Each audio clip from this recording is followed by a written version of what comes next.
1987년 당시 박정철 고문치사 사건 수사를 맡은 검찰이 수사를 시작하기도 전에 짜맞추기식 결론을 내렸음이 확인되고 있습니다. 언론 보도를 통해서 공개된 검찰 내부 문건에는 유가족을 사찰하고 회유한 내용도 포함되어 있습니다. 사건의 진실 규명은 뒷전이고 사건 축소를 위해서 짜맞추기 수사를 하고 또 유가족에 대한 사찰과 회유를 한 수사팀을 공정한 법의 집행자라고 할 수 없습니다. 스스로 수사권을 포기해서 진실을 은폐하고 법의 눈을 가려 범법자를 감쌈으로써 무참히 법을 짓밟은 장본인들일 뿐입니다. 당시 수사팀은 고문 경찰관이 누구인지 확인도 하지 않고 가해자들의 말만 믿고 2명을 구속하는 선에서 수사를 끝냈다고 합니다. 당시 기소됐던 전직 경찰관은 언론 인터뷰에서 제대로 수사하려고 했다면 이를 확인하는 것은 수사의 기초, ABC이다 라고 말했습니다. 가해자로부터 수사의 ABC조차 외면한 수사팀으로 불리면서 스스로 수사권을 포기한 수사팀의 일원이 대법관이 되겠다는 것은 어불성설입니다.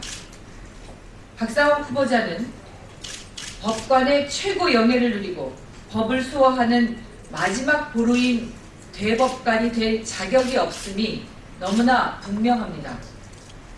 박상옥 후보자 스스로 후보직에서 물러나는 것이 그나마 후배 법관들에게 부끄럽지 않은 길일 것입니다.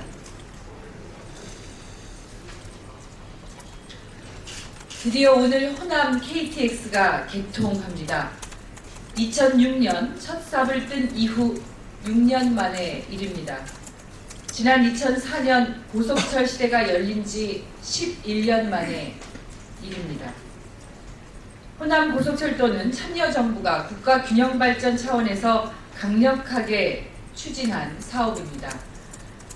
그런데 이명박 박근혜 정부의 늦장 완공과 노선 변경 논란 등 정부의 갈팡질팡하는 모습으로 여러 우여곡절을 거쳤지만 이제 영원함 가릴 것 없이 대한민국이 반나절 생활권이 되었다는 점에서 축하할 일입니다. 그러나 경부선보다 상대적으로 비싼 요금과 그리고 당초 코레일 홍보보다 느린 저속철 논란은 향후 개선해야 할 숙제로 남아 있습니다. 저희 새정치민주연합은 이러한 과제들이 해소되어 지역 발전의 원동력이 될 수 있도록 지속적으로 노력할 것임을 말씀드립니다. 다시 한번 축하의 말씀을 드립니다.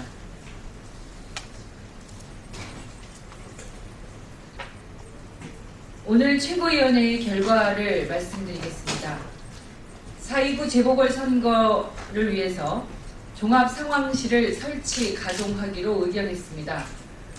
종합상황실장은 양승조 사무총장이 맡습니다. 종합상황실은 오늘부터 가동되고 매일 회의를 열어서 4.29 재보궐선거와 관련한 선거 준비 상황을 점검하고 지원하는 등 4.29 재보궐선거의 승리를 위해서 기민하게 대응해 나갈 것입니다. 그리고 정무직 당직자 임명이 있었습니다. 전략홍보본부에 부본부장을 임명했습니다.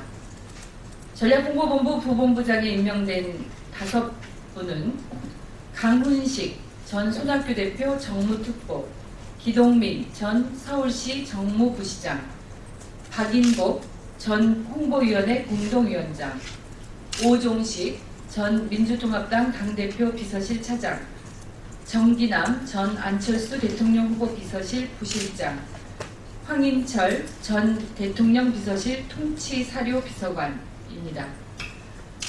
이번 인사는 총선을 대비해서 선거 경험이 풍부한 전략기획통 인사들을 전진 배치해서 당의 전략 홍보 기획 역량을 보강하기 위한 인사임을 말씀드립니다. 이상입니다.